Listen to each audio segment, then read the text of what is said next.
So, dear students, we are doing transformation and today we'll see that how can we change from simple to complex sentence. You know it very well what is a transformation. आपको अच्छे से पता है कि transformation क्या होता है. Transformation एक ग्रामेटिकल फॉर्म से दूसरे ग्रामेटिकल फॉर्म में जब हम चेंज करते हैं और उसकी मीनिंग को हम वैसे ही रहने देते हैं, मीनिंग को चेंज नहीं करते, उसको कहते हैं ट्रांसफॉर्मेशन. ठीक है. तो पिछले वीडियोस में हमने देखे कि कैसे हम सिंपल सेंटेंस से कंपाउंड सेंटेंसेस में चेंज कर सकते हैं बिना मीनिंग चेंज किए, और किस तरह से कंपाउंड सेंटेंसेस को सिंपल सेंटेंस में चेंज कर सकते हैं बिना मीनिंग चेंज किए. आज हम देखेंगे कि कैसे हम सिंपल सेंटेंस से कॉम्प्लेक्स सेंटेंस में चेंज कर सकते हैं बिना उसके मीनिंग में कुछ भी चेंज हुए. तो सबसे पहले हम सिंपल सेंटेंस और कॉम्प्लेक्स सेंटेंस के स्ट्रक्चर देख ले. आपको वैसे तो पता ही है लेकिन फिर भी हम थोड़ा सा देख लेंगे. The structure of simple sentence, one independent clause with one finite verb. You know it very well कि सिंपल सेंटेंस में दिस वन इंडिपेंडेंट क्लॉज और you can call it principal clause. So there is one clause, एक clause with one finite verb, और उसमें एक finite verb होता है. पिछले वीडियो देख लीजिएगा. इंडिपेंडेंट क्लॉज क्या होता है और फाइनाइट वर्ब क्या होता है. क्लॉज क्या होता है ये तो आपको पता है, कुछ शब्दों का समूह जिसमें सब्जेक्ट और वर्ब दोनों रहते हैं. फाइनाइट वर्ब वो वर्ब होता है जो अपने सब्जेक्ट के पर्सन नंबर और टेंस के अकॉर्डिंगली चेंज होता रहता है. तो अगर हम सिंपल सेंटेंस कहेंगे तो उसमें याद रखिएगा एक सब्जेक्ट और एक फाइनाइट वर्ब जरूर रहेगा. आप चाहे इसको सेंटेंस भी कह सकते हैं क्योंकि सेंटेंस में भी सब्जेक्ट और वर्ब रहता है, लेकिन फर्क सिर्फ इतना है, क्लॉज हिंदी में उपवाक्य है और सेंटेंस हिंदी में वाक्य है. लेकिन उपवाक्य क्या होता है, कुछ उपवाक्यों को मिलाकर हम एक बड़ा सेंटेंस बना सकते हैं. तो याद रखिएगा सिंपल सेंटेंस में एक इंडिपेंडेंट क्लॉज होती है, इसको प्रिंसिपल क्लॉज भी कहते हैं. इंडिपेंडेंट यानी जो किसी पर निर्भर न करे, और उसमें एक फाइनाइट वर्ब होता है. ठीक है. जैसे अगर कोई भी सेंटेंस कह लें, जैसे राम प्लेज फुटबॉल्स, ओके, या फिर हम कहें टॉम ईट्स गुआवा, तो ये एक क्लॉज हो गया, एक सिंपल सेंटेंस जिसमें एक फाइनाइट वर्ब एक सब्जेक्ट हो गया. दूसरा है आपका कॉम्प्लेक्स सेंटेंस. कॉम्प्लेक्स सेंटेंस क्या होता है, इसमें एक इंडिपेंडेंट क्लॉज होता है और उसके साथ ही साथ एक या एक से ज्यादा सबऑर्डिनेटिंग क्लॉज होता है जो कि सबऑर्डिनेटिंग कंजंक्शन से शुरू होता है. So let's read this definition again. One independent clause with one or more subordinate clauses starting with subordinating conjunction. यानी एक इंडिपेंडेंट क्लॉज और एक या एक से ज्यादा सबऑर्डिनेटिंग क्लॉज जो कि सबऑर्डिनेटिंग कंजंक्शन से शुरू होता है. ठीक है. जैसे Ram told me that he was happy. Ram ने मुझे बताया कि वो खुश है. ठीक है. या फिर this is the place where I was born. इसमें क्या है, राम टोल्ड मी, ये तो प्रिंसिपल क्लॉज हो गया, एक principal clause. That he was happy, that हो गया सबऑर्डिनेटिंग कंजंक्शन, और ही वॉज हैप्पी हो गया आपका आश्रित उपवाक्य यानी सबऑर्डिनेटिंग जो है वो क्लॉज. लेकिन अभी जो है हम आपको डिटेल में नहीं बता रहे क्योंकि पिछले सारे वीडियोस में जो है आपको हम बता चुके हैं कि कॉम्प्लेक्स सेंटेंस क्या होता है. अब कॉम्प्लेक्स सेंटेंस अगर आपको थोड़ा सा परेशान कर रहा है तो आप जाके पिछली वीडियोस को देख लीजिएगा. चलिए अभी हम देखते हैं कि कैसे हम सिंपल सेंटेंस से कॉम्प्लेक्स सेंटेंस में चेंज करते हैं. इसमें एक इंडिपेंडेंट क्लॉज और एक फाइनाइट वर्ब, और इसमें इंडिपेंडेंट क्लॉज, एक इंडिपेंडेंट क्लॉज, एक या एक से ज्यादा सबऑर्डिनेटिंग क्लॉजेस होते हैं. You know it very well that there are three kind of clauses: noun clause, adjective clause and adverb clause. And complex sentence is made of these clauses. आपको पता है कि जो सबऑर्डिनेटिंग क्लॉजेस होती हैं वो तीन तरह की होती हैं: नाउन क्लॉज, एडजेक्टिव क्लॉज और एडवर्ब क्लॉज. सो आज हम देखेंगे कि अगर सेंटेंस में नाउन क्लॉज हो तो नाउन क्लॉज वाले जो कॉम्प्लेक्स सेंटेंसेस होते हैं उसको कैसे हम सिंपल से कॉम्प्लेक्स में चेंज करेंगे. तो नाउन क्लॉज के जो लिंकर्स होते हैं उसको मैं बता दूं. इसके पहले मैं आपको ये बता दूं कि नाउन क्लॉज और एडजेक्टिव क्लॉज, देखो एक सेंटेंस हम लिख रहे हैं तो you can understand it well. मैंने यहां पे लिखा आई सॉ अ हट.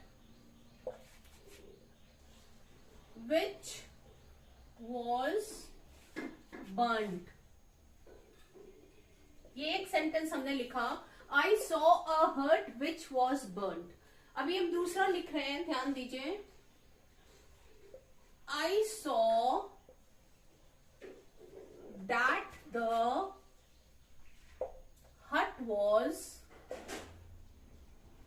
burned. अब इसमें आप ध्यान दीजिए, ध्यान से देखिए. I saw a hut which was burned.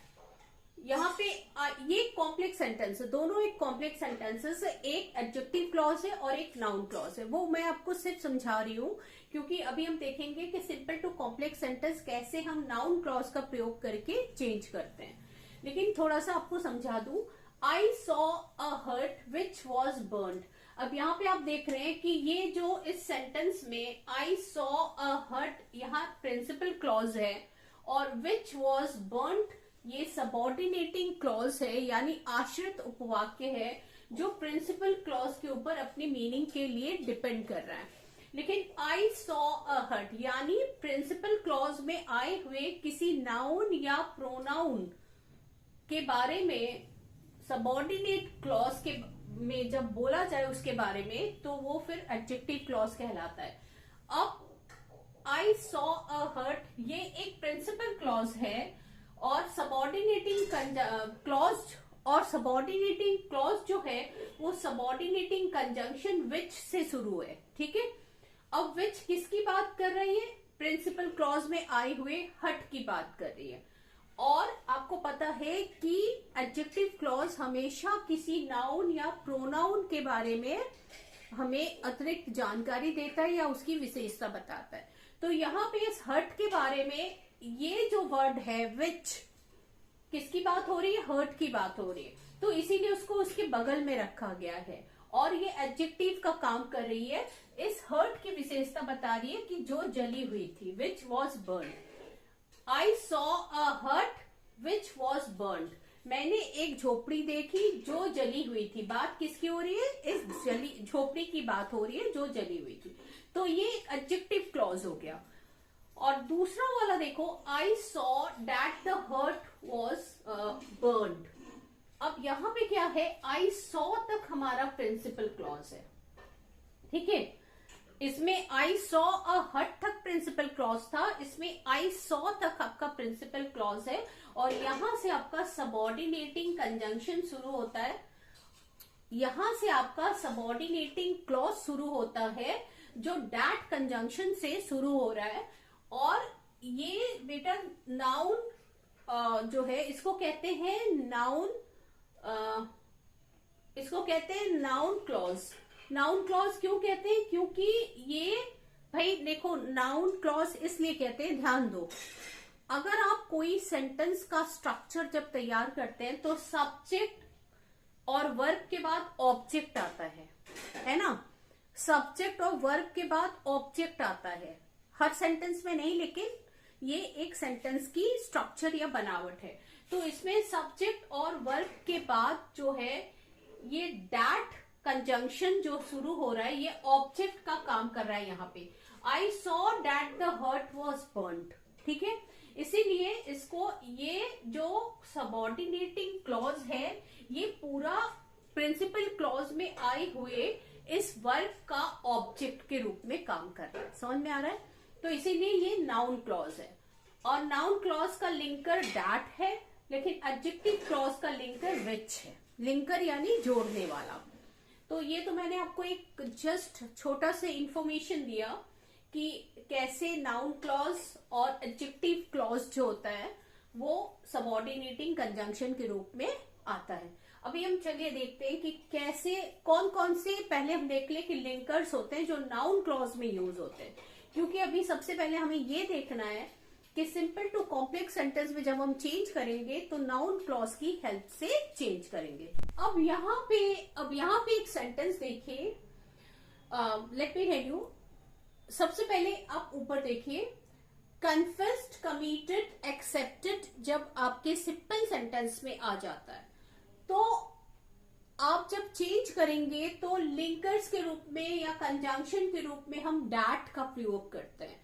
We use that conjunction यानी subordinating conjunction to make a complex sentence out of these words. If these words comes in your simple sentence, confess, committed, accepted अगर simple sentence में आ रहा है तो हम that conjunction का use करके कैसे complex sentence बनाते हैं हम दिखाएंगे। भाई जब हम that का यूज करेंगे तो that subordinating conjunction के बाद आपका एक subject आएगा और एक verb आएगा, तभी तो clause बनेगा। चाहे subordinating, देखो बेटा फिर से मैं आपको बता दूं कि एक सबऑर्डिनेट क्लॉज बनने के लिए क्या होता है, एक सबऑर्डिनेटिंग कंजंक्शन की जरूरत होती है, एक सब्जेक्ट की जरूरत होती है और एक वर्ब की जरूरत होती है, तभी वो सबऑर्डिनेटिंग क्लॉज बनेगा। ठीक है, जो प्रिंसिपल क्लॉज के ऊपर आश्रित होगा। तो यहाँ पे देखो मैंने एक सेंटेंस लिखा है, he confessed his sin in front of the priest. ये एक सिंपल सेंटेंस है जिसमें हमारे पास एक वर्ब है confessed.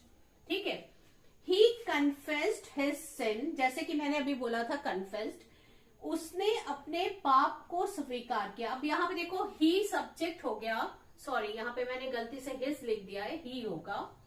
He confessed subject verb his sin, क्या कन्फेस किया, अपना पाप। तो ये क्या हो गया बेटा, ये ऑब्जेक्ट का काम कर रहा है, his sin। उसके बाद ये ऑब्जेक्ट हो गया, उसके बाद एक preposition I in front of, और उसके बाद जो है एक नाउन आता है।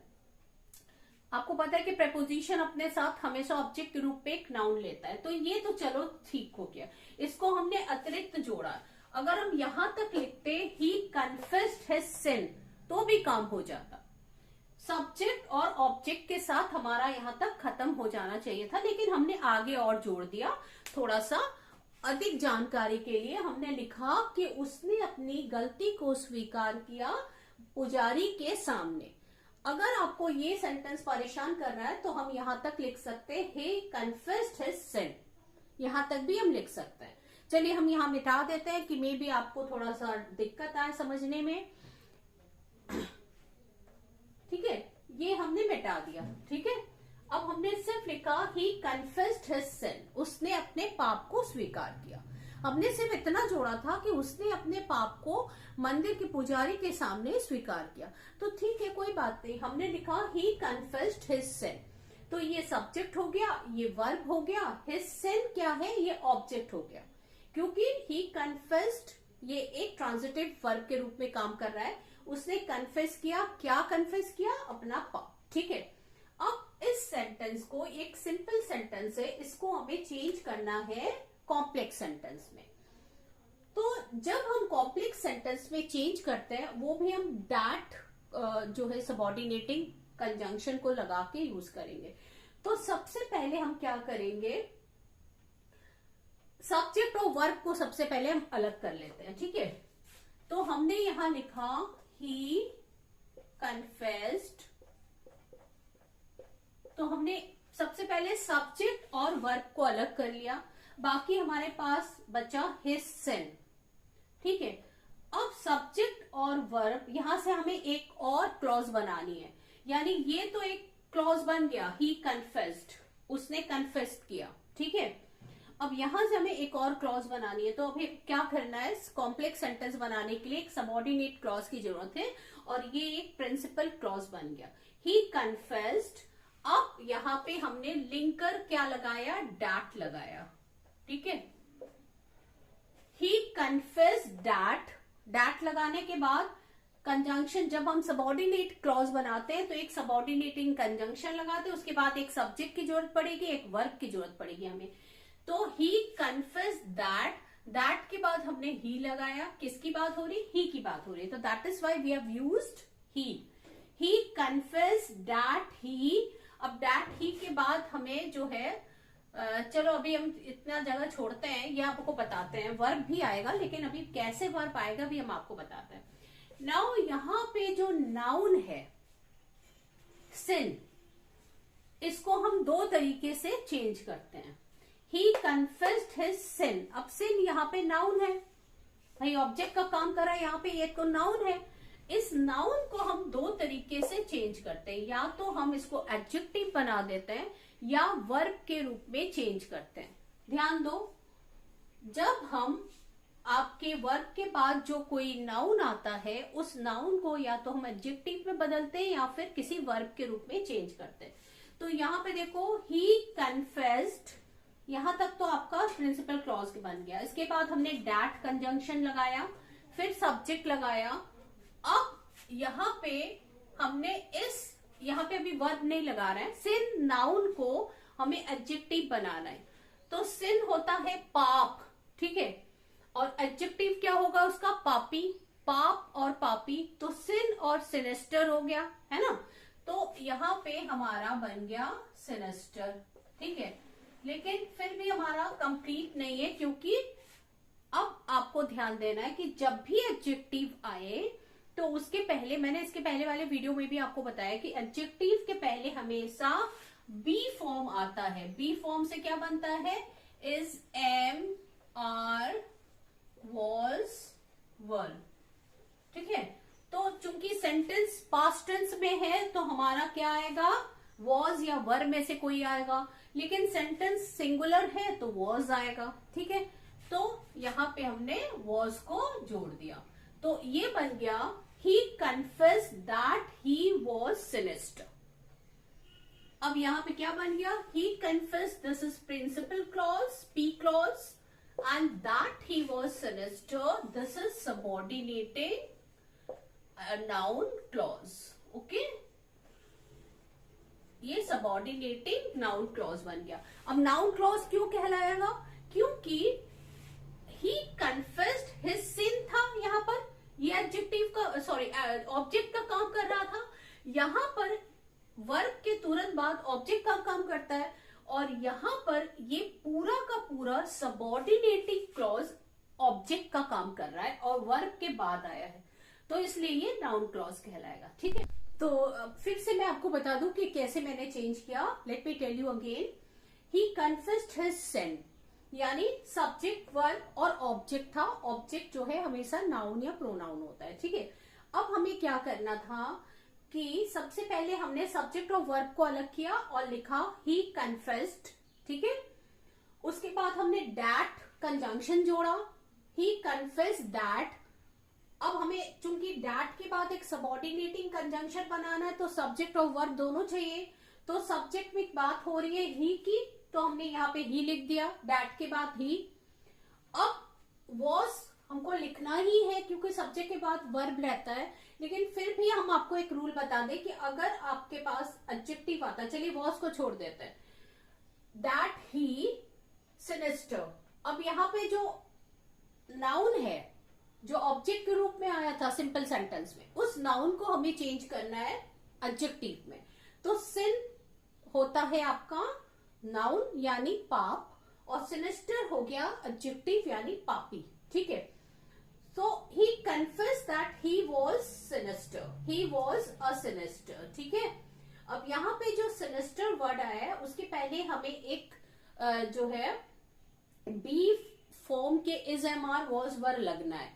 यानी दो तरह से होता है, या तो सब्जेक्ट के बाद वर्ब तो आता ही है, आएगा, और दूसरी तरह से देखिए कि अगर एडजेक्टिव है तो उसके पहले भी बी का फॉर्म ही आता है, is, am, are, was, were। तो यहाँ पे वॉज हमने इसलिए लगाया क्योंकि आपका जो सब्जेक्ट है वो एक तो सिंगुलर है और दूसरा जो है पास्ट टेंस में है, इसलिए हमने इसको वॉज लगाया। तो ये बन गया he confessed that he was a sinister, ठीक है। तो यहाँ पे नाउन को हमने दो तरह से चेंज होता है, या तो एडजेक्टिव में चेंज करिए या फिर वर्ब में चेंज करिए। अब देखिए हमने दूसरा एग्जाम्पल लिखा है, टॉम एक्सेप्टेड हिज फेलियर, ठीक है। ध्यान दीजिए, टॉम एक्सेप्टेड हिज फेलियर, ये सिंपल सेंटेंस है जिसमें एक फाइनाइट वर्ब है, और इसमें हम कॉम्प्लेक्स बनाने के लिए डैट कनेक्टिव का यूज करेंगे या डैट कंजंक्शन का यूज करेंगे, क्योंकि मैंने बोला कि सिंपल सेंटेंस में अगर आपके पास कन्फेस, कमिटेड, एक्सेप्टेड आता है तो कॉम्प्लेक्स बनाते समय हम नाउन क्लॉज का यूज करेंगे जिसमें डैट कंजंक्शन लगेगा। अच्छा, अब आइए इस सेंटेंस को पहले विश्लेषण कर ले थोड़ा। इसमें हम देखेंगे सिंपल सेंटेंस में टॉम सब्जेक्ट है, एक्सेप्टेड आपका वर्ब है और वर्ब के ऑब्जेक्ट के रूप में हिज फेलियर आया है। फेलियर नाउन वर्ड होता है, ठीक है। तो और ऑब्जेक्ट देखो, ये फिर से बता दूं, टॉम एक्सेप्टेड, टॉम ने एक्सेप्ट किया क्या, इसके बाद हमारा सेंटेंस पूरा नहीं होता तो हमें एक ऑब्जेक्ट की जरूरत पड़ रही है क्योंकि यहाँ पे ट्रांजिटिव वर्ब के रूप में काम कर रहा है। टॉम एक्सेप्टेड हिज फेलियर, और जो ऑब्जेक्ट होगा वो हमेशा आपका नाउन या प्रोनाउन होगा, इसको ध्यान रखिएगा। अब हमको क्या करना है, फेलियर वर्ड क्या है बेटा, फेलियर आपका नाउन होता है। अब ध्यान दो, यहाँ पे इस नाउन को जब हम कॉम्प्लेक्स सेंटेंस में चेंज करेंगे तो हमने अभी कहा था कि जब हम चेंज करेंगे तो या तो हम एडजेक्टिव में बदलते हैं या फिर हम वर्ब में बदलते हैं। तो चलिए देखते हैं कि फेलियर वर्ड का एडजेक्टिव बनेगा या नहीं। पहले इसको देख लेते हैं फिर चेंज करते हैं। अब देखिए, फेलियर जो वर्ड है ये है आपका नाउन, ठीक है,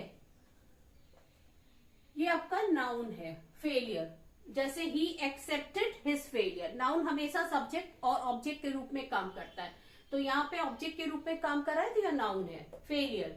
अब वर्ब के रूप में जो वर्ड है फेलियर का वर्ब बनाए तो फेल आ जाएगा। अब देखो, फेल वर्ड को हम 3 भाग में डिवाइड भी कर सकते हैं, यानी फेल, फेल्ड, फेल्ड।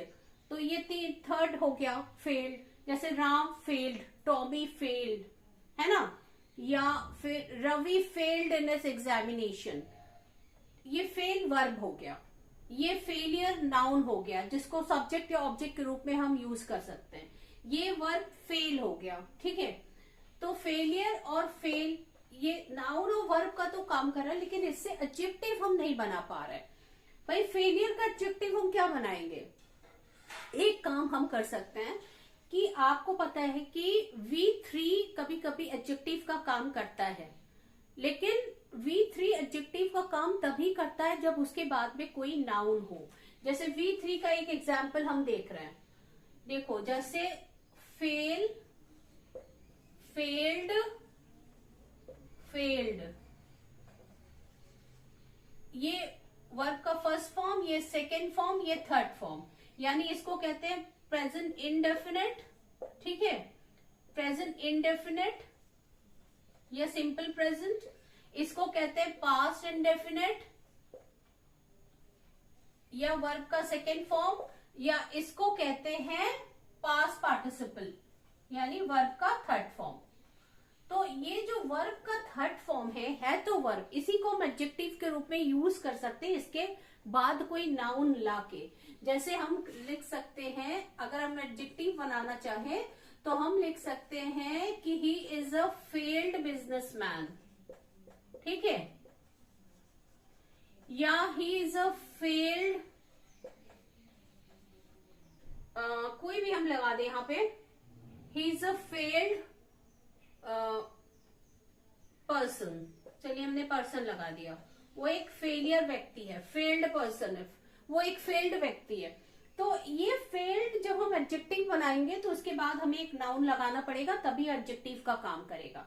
तो ये तो मैंने आपको जस्ट एक समझाने के लिए बोला था कि इस तरह से फेल शब्द का एडजेक्टिव नहीं बनता है, सिर्फ V3 को जो है हम एडजेक्टिव के रूप में यूज कर सकते हैं, वर्ब का थर्ड फॉर्म जो होता है। चलिए अब हम सेंटेंस को देखते हैं। अब यहाँ पे देखिए, टॉम एक्सेप्टेड हिज फेलियर एक वर्ड है, तो सबसे पहले हमें क्या करना है, कॉम्प्लेक्स सेंटेंस में चेंज करने के लिए सबसे पहले हमें सब्जेक्ट और वर्ब को अलग करना है, यानी टॉम एक्सेप्टेड, इसको हमने अलग कर लिया, ठीक है।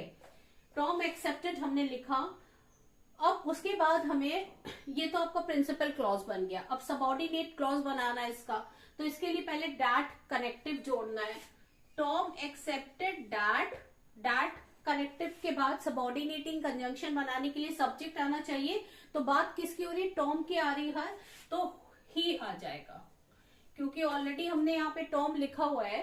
टॉम एक्सेप्टेड दैट ही, अब हम यहाँ पे एक वर्ब लगाएंगे, इस वर्ब को भी रहने देते हैं, पहले आप सुन लीजिए। ये जो फेलियर है हमने कहा था, ये नाउन जो है इसको हम या तो एडजेक्टिव में चेंज करते हैं या फिर वर्ब में चेंज करते हैं। तो चूंकि हम इसको एडजेक्टिव में चेंज नहीं कर सकते, क्योंकि फेलियर वर्ड के लिए हमने कहा था उसका एडजेक्टिव नहीं होता है, या तो आप V3 को यूज करके एडजेक्टिव बना सकते हैं, तो यहाँ पे हम वर्ब के रूप में चेंज करेंगे। ठीक है, हमें कुछ चीजों का ध्यान रखना है। पहले तो वर्ब में चेंज करने के लिए देखिए, पहले टॉम एक्सेप्टेड हिज फेलियर, इस सेंटेंस को फिर से पढ़िए। अगर आपने नरेशन किया है, अगर आप नरेशन जानते हैं अच्छे से, डायरेक्ट इनडायरेक्ट, तो आपको पता है कि कोई भी सेंटेंस जब पास्ट इंडेफिनिट में हो, तो जब इनडायरेक्ट में चेंज करते हैं तो हम उसको पास्ट पार्टिसिपल में चेंज कर देते हैं, है ना। तो पास्ट इंडेफिनिट हमेशा पास्ट पार्टिसिपल में चेंज होती है। Past indefinite always changes into past participle. तो यहाँ पे देखिए, टॉम एक्सेप्टेड दैट ही, अब इसको हमको पास्ट पार्टिसिपल में चेंज करना है, तो ही हैड, अब ही हैड, भाई पास्ट पार्टिसिपल का फॉर्म क्या होता है? पास्ट पार्टिसिपल का फॉर्म होता है हैड प्लस V3, है ना, यानी हैड के साथ V3 लगता है। तो टॉम एक्सेप्टेड दैट, सब्जेक्ट के बाद एक वर्ब लगाया और उसके बाद V3 लगाने पड़ेगा हमको, फेल्ड, ये V3 है, failed failed failed, past participle failed. तो ये बन गया sentence, Tom accepted that he had failed.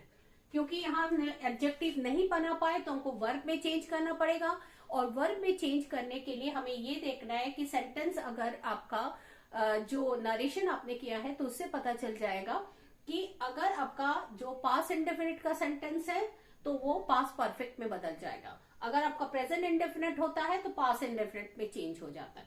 तो यहाँ पे Tom accepted his failure, Tom accepted that he had failed. अब यहाँ पे क्या हो गया, टॉम एक्सेप्टेड P क्लॉज हो गया, यानी प्रिंसिपल क्लॉज हो गया, और दैट ही हैड फेल्ड जो है ये सबऑर्डिनेटिंग नाउन क्लॉज हो गया, जो पूरी तरह से प्रिंसिपल क्लॉज के ऊपर डिपेंड कर रहा है। सबऑर्डिनेटिंग नाउन क्लॉज हो गया जो प्रिंसिपल क्लॉज के ऊपर अपनी मीनिंग के लिए डिपेंड कर रहा है। हिंदी मीनिंग हो गया, टॉम ने एक्सेप्ट किया कि वह फेल हो चुका है, दैट ही हैड फेल्ड। और इसमें क्या था, टॉम ने अपनी असफलता को स्वीकार किया, टॉम ने स्वीकार किया कि वो असफल हो चुका है, ये हिंदी मीनिंग हो गया। और इसको हम नाउन क्लॉज इसलिए बोल रहे हैं क्योंकि प्रिंसिपल क्लॉज में आए हुए वर्ब के ऑब्जेक्ट के रूप में ये पूरा का पूरा जो है क्लॉज काम कर रहा है ऑब्जेक्ट का, तो इसलिए ये नाउन क्लॉज के रूप में यूज हुआ है। तो उम्मीद है अभी तक मैंने आपको जो पढ़ाया आपको ठीक से समझ में आ गया होगा। अगर आपको नहीं समझ में आता है तो प्लीज आप कमेंट बॉक्स में लिख के जरूर बताइए कि मैम कैसे हम करें। और आप एक कोई भी वर्ड इससे ले लीजिए जिसमें कन्फ्यूज, कमिटेड या एक्सेप्टेड है, उसको जो है आप चेंज करके हमें बताइए कॉम्प्लेक्स सेंटेंस में कि कैसे आपने इसको चेंज किया। ठीक है, खुद से बनाइए सिंपल और खुद से आप उसको कॉम्प्लेक्स में चेंज करके बताइए। अभी मैं इसके बाद पार्ट 2 लेके आऊंगी जिसमें सिंपल टू कॉम्प्लेक्स सेंटेंसेस में और भी कई तरीके से चेंज कर सकते हैं। आज हमने देखा कि डैट कनेक्टिव लगा के कैसे हम सिंपल सेंटेंस से कॉम्प्लेक्स सेंटेंस में यूज करते हैं नाउन क्लॉज का प्रयोग करके। Thank you so much.